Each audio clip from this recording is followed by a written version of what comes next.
Donc, mesdames, messieurs, bonsoir. Ce soir, j'ai le plaisir d'accueillir l'œnologue principal de Inareni, M. Didier Cornillon, au bar à vin Inareni, qui se trouve dans l'hôtel Annie Plaza. Alors, bonsoir Didier. Bonsoir Alain. Comment ça va?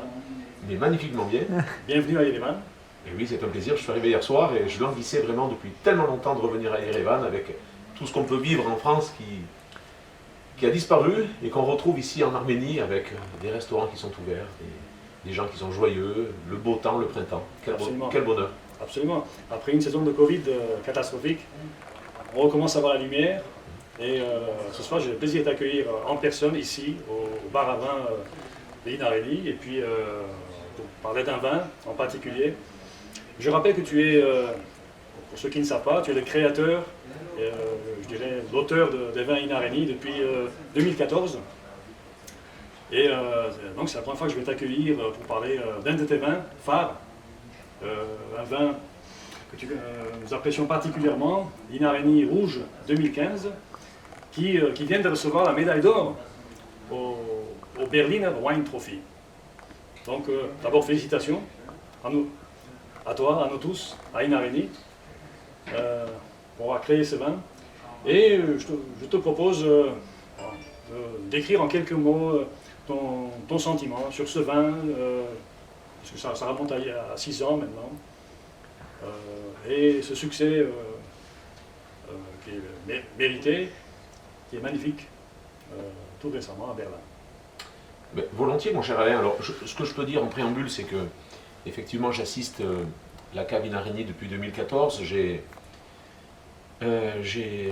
trouvé dans la motivation des gens qui dirigent cette structure le but d'aller toujours dans l'excellence, de toujours s'améliorer sans aucune concession et de toujours tout mettre en œuvre pour améliorer la qualité des produits. Et franchement, c'est ce que je recherchais. Quand en 2014, début octobre 2014, je suis arrivé en Arménie, je suis allé directement à la fête des vins d'Areni, où j'ai dégusté des produits qui étaient, on va dire, en devenir, enfin qui étaient d'un niveau quand même assez bas. Et fortuitement, j'ai rencontré cette structure, j'ai pu commencer à déguster quelques vins, à rencontrer les dirigeants de cette société, et je me suis rendu compte qu'ils avaient effectivement des prérogatives qui me plaisaient énormément. Donc, on a convenu d'un accord, et je les assiste effectivement au niveau œnologique sur la création de ces vins depuis cette période-là. Je ne suis pas revenu en Arménie depuis quelques mois, bien évidemment, à cause des conditions géopolitiques et sanitaires. Mais c'est un plaisir, 6 ans après, de retrouver un vin qui a obtenu une belle récompense, en tout cas, sur un marché européen. Je pense que ça peut être, au niveau commercial, très intéressant. Et donc on va déguster. Ce que j'apprécie encore chez Inareni, c'est qu'ils ont comme principe de mettre en valeur le patrimoine arménien, et uniquement le patrimoine arménien, en n'utilisant que des cépages endémiques, des cépages que l'on ne connaît pas ailleurs. Le cépage Areni, Areni noir, dont le berceau est évidemment Areni, on ne le trouve que dans cette région-là. Absolument. Le raisin blanc, on fait juste une petite parenthèse, le Voskhia, qui est un cépage blanc de cette région-là, est un cépage mais merveilleux, et qui mérite d'être connu parce que c'est vraiment une perle rare de ces contrées-là. On aura l'occasion, Alain, je présume, d'en discuter un petit peu plus tard. Absolument. Alors, je te propose de carafer cette bouteille, parce que c'est une bouteille qui a déjà 6 ans, Volontiers. qui a un élevage en fût de chêne de, je crois, environ 6 mois. Le temps qu'on présente les cépages, etc., les conditions de dégustation, je te propose de carafer cette bouteille. Alors, au niveau vinification, donc j'essaie de me remémorer, parce qu'il y a eu plusieurs vendages qui se sont déroulés depuis là. Les rendements sont toujours... Il faut quand même poser les choses. Le cépage Areni noir est un cépage qui n'a pas de sélection, massale, pas de sélection clonale. C'est-à-dire que l'on retrouve dans le vignoble de Areni des raisins qui s'appellent tous Areni, mais qui sont d'une morphologie et d'une typicité différente. C'est-à-dire qu'on trouvera des raisins qui sont grands, gros, des grappes de 700-800 grammes, des petits raisins où les anciens savent très bien que c'est qu'avec ce petit raisin qu'on fait les meilleurs vins. Ce sont des rendements qui sont modérés, qui sont modestes. C'est de l'ordre de 35 à 40 hectolitres par hectare. Les années où il y a un peu plus de production, on coupe les raisins, on fait des vendanges en verre, donc on maîtrise ça parfaitement. Et donc, bien évidemment, Inareni récolte ces petits raisins-là qui ont été, comment dire, choisis délibérément parce que donnant des vins qui ont plus de structure et plus de garde. On peut aussi signaler l'altitude où se situe le vignoble de Inareni, à environ 1250 mètres d'altitude au-dessus de la mer. C'est aussi un gage de qualité, du terroir, un terroir unique, un terroir très ancien, historique, il y a plus de 6000 ans d'histoire. Et tout ceci se retrouve à travers ces bouteilles-là, qui sont merveilleusement préparées. Tu as raison de le préciser. À 2 ou 3 km de la cave Inareni se trouve le lieu où l'on a découvert les plus anciennes vinifications de vin au monde. C'est quand même pas neutre. Le matin, quand je me réveille à la cave et que je me dis qu'il y a 6000 ans, des gens faisaient comme nous du vin ici, c'est touchant. Et je ne peux pas ne pas y penser tous les jours. Absolument. Donc l'altitude, effectivement, c'est une altitude qui est très élevée. En Europe, on ne trouve quasiment jamais ça. On est entre 1200 et 1600 mètres d'altitude. Parce qu'au niveau latitude de ce vignoble, on est très méridional. On est au niveau du sud de l'Espagne. C'est un climat qui est très continental, j'allais dire presque désertique. Dans les endroits où sont plantées les vignes, quasiment seules les vignes poussent. Les hivers sont extrêmement rigoureux, les étés sont très secs, et on a de l'eau qui descend du Caucase qui nous permet d'irriguer ces vignes et qui leur permet d'avoir une certaine croissance. Absolument. La qualité du sol, il est pour beaucoup. Fantastique. Des sols volcaniques, rocailleux. Bien sûr. Des sols qui sont durement travaillés au fil des années pour avoir des raisins d'exception. Et quand tu dis durement travaillé, cette cave s'oriente peu à peu vers la production de vin en culture biologique. Quasiment très peu d'intrants rentrent dans la culture de ce vignoble pour l'instant et on va complètement les éliminer. Seuls quelques petits problèmes au niveau de quelques insectes qui sont rapidement résolus. Et pour l'anecdote, le principal ravageur, j'allais dire, dans ce vignoble, c'est pas le mildiou, c'est pas l'oïdium, c'est pas le black rot, c'est l'ours. C'est l'ours qui, au moment des vendanges, vient dans le vignoble, descend des contrées lointaines, sait qu'il y a des raisins et des grappes parfaitement mûres et pleines de sucre, et ce sont les ours qui nous mangent des raisins. Bon, c'est d'un impact limité, mais c'est toujours intéressant de le rappeler. Très bien. Voilà. Je suggère de carapater la bouteille. Donc, ce que je peux dire également au niveau des vinifications. Donc, tout est récolté manuellement, bien évidemment, ça va sans dire. Il n'est pas un raisin qui n'est pas trié en entrant dans la cave.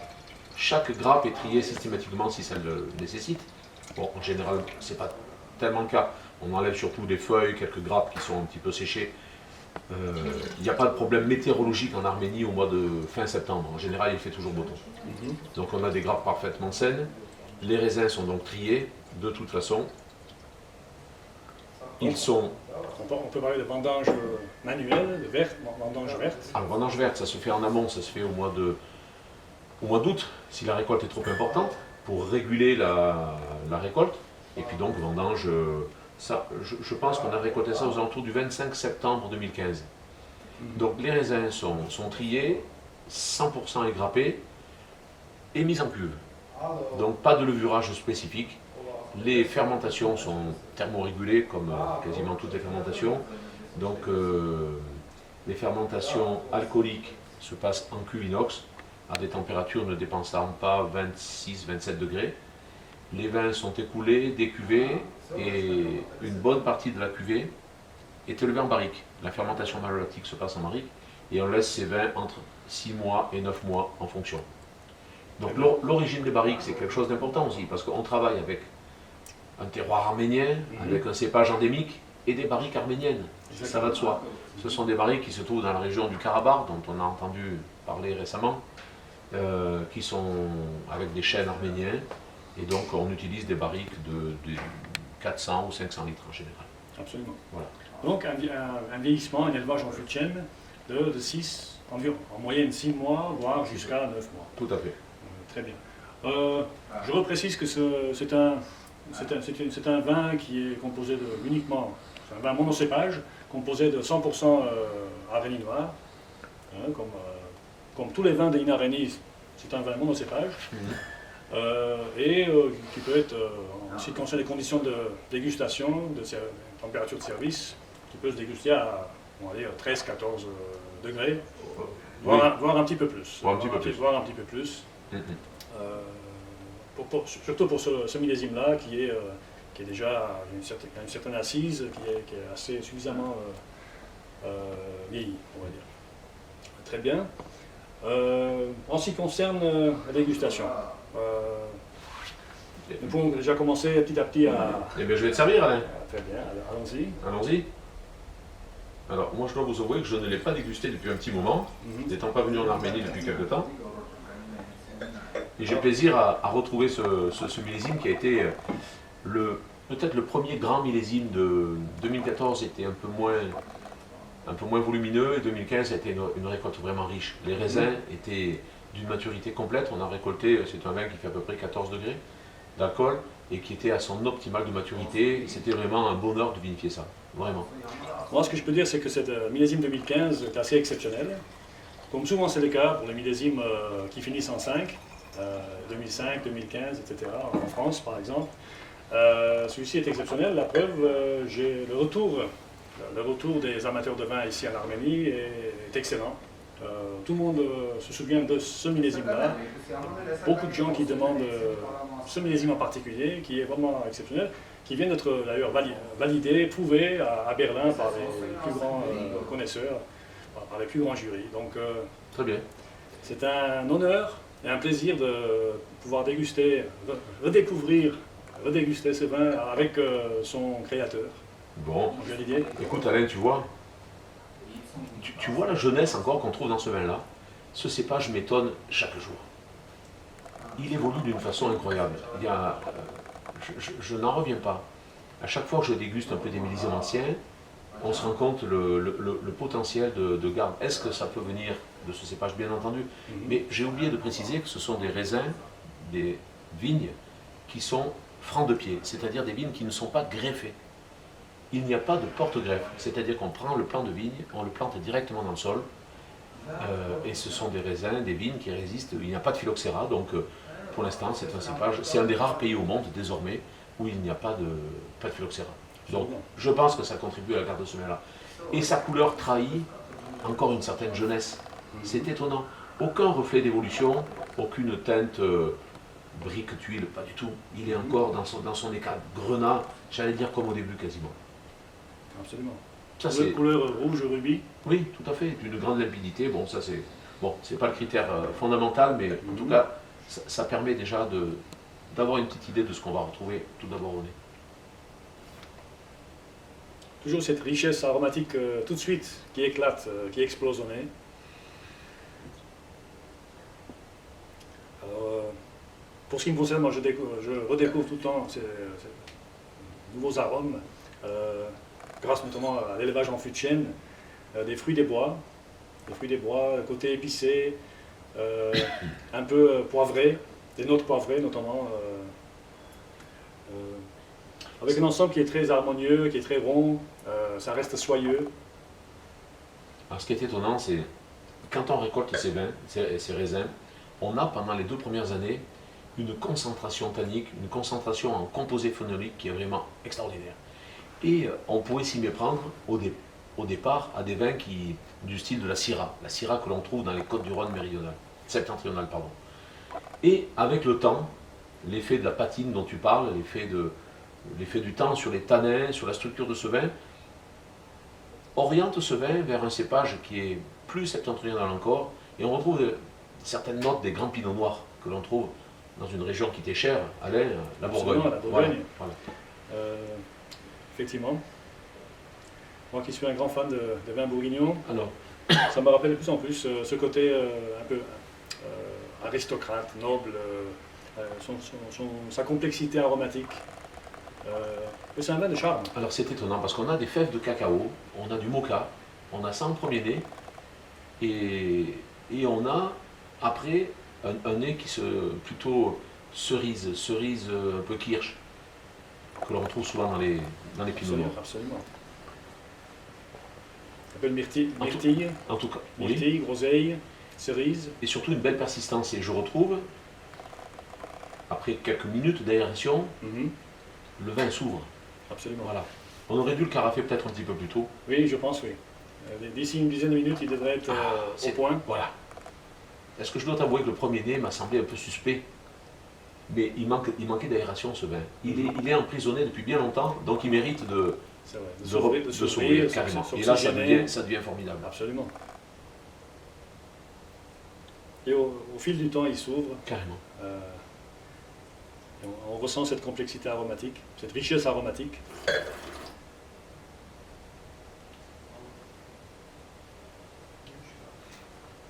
C'est d'un velouté, d'une douceur. Donc on commence sur une structure qui est encore riche, avec beaucoup d'harmonie et de souplesse. En début de bouche, c'est ce qui marque le mieux. Absolument. On a beaucoup de gras, beaucoup de volume. C'est soyeux. Complètement. Et ensuite, on déroule tout doucement cette bouche qui est régulière et qui se termine en longueur et en finesse. Il y a énormément de finesse. On a perdu peut-être le côté jeune, dynamique, et on a gagné En maturité. en maturité. Oui, c'est pas le terme que je recherchais, en digestibilité. On dit, Ah oui, je pense que ça vraiment, c'est des vins qui se dégustent, mais très facilement. oui. Aucune agressivité, Au contraire. de la rondeur, de l'équilibre, et tout en restant extrêmement charmant, grâce à son bouquet aromatique. Et tu vois, Alain, je ne suis pas étonné qu'il ait plu à un jury récemment en Allemagne. Parce que ce vin est irréprochable. Il est plein, il est complexe, il est riche, et il trahit parfaitement bien une histoire, des hommes, un terroir, une altitude, une façon de travailler. Et je pense que ce genre de produit-là met en valeur un patrimoine. Ça met en valeur l'Arménie. Absolument. Il y a une longueur en bouche Oui. qui est magnifique, tout en restant extrêmement... Toi qui connais la cuisine arménienne mieux que moi, Alain, y a-t-il des plats qui conviendraient parfaitement avec ce vin-là, mieux que d'autres? C'est une excellente question. Moi, personnellement, qui aime à la fois la cuisine arménienne, mais aussi la cuisine Orientale. moderne, je trouve que ce vin se marie à merveille avec soit un filet mignon de bœuf, ou soit, de préférence, un steak grillé à point, comme celui qu'on a dégusté hier soir. Je trouve qu'il se marie à merveille avec des viandes grillées, mais bien sûr avec aussi des fromages, notamment des fromages affinés, que je trouve en apéritif pourraient extrêmement bien se marier avec ce vin-là. Je ne sais pas ce que tu en penses. Eh bien, je pense pas du tout, comme toi. Ah, C'est pour ça qu'on a toujours la richesse de connaître des avis différents. Non, effectivement, avec la viande, naturellement, ça c'est une évidence. Mais je suis persuadé qu'avec un tel toucher de tanin, il y a un poisson qu'on retrouve souvent. Je crois que c'est des esturgeons qu'on peut manger dans les restaurants, des petits esturgeons Oui. qu'on coupe en darnes. Je pense qu'avec certains poissons, surtout un poisson comme celui-ci qui a du caractère, je pense que ça peut être formidable. ben là, c'est une idée assez originale. Voilà, moi je suis persuadé que ça peut fonctionner très bien. Alors, les fromages, tu me pardonneras, mais personnellement, je déguste les fromages qu'avec du vin blanc. Je trouve que les tanins du vin rouge ne mettent pas forcément en valeur. Donc c'est une opinion personnelle. Bon. Mais effectivement, les rouges, mais moi je pense on peut déguster ça à l'apéritif avec quelques tapas que l'on trouve dans cet établissement. Absolument. Ça, je pense que ça peut mettre en valeur la suite du repas. Avec certains poissons, je pense qu'on peut se limiter à quasiment pas grand-chose. Voilà. Les origines beaujolaises peut-être me poussent davantage à le marier en apéritif avec des tapas, mais avec la charcuterie, et puis la charcuterie fine, des fromages affinés, etc.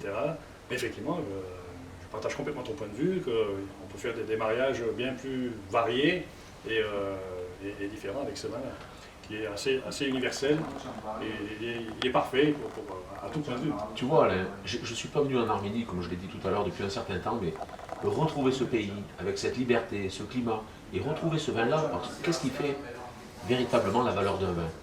c'est aussi et surtout, j'allais dire, son potentiel de garde. La façon dont on le retrouve 6 ans après. 6 ans, c'est pas beaucoup, mais c'est pas mal. Mais je pense que ce vin est très loin d'être arrivé à son optimum. Je pense qu'on en rediscutera encore dans quelques années et il aura une stabilité formidable. Je pense qu'il a un potentiel de garde au moins 5-6 ans, voire plus. On est à 5-6 ans déjà. Oui.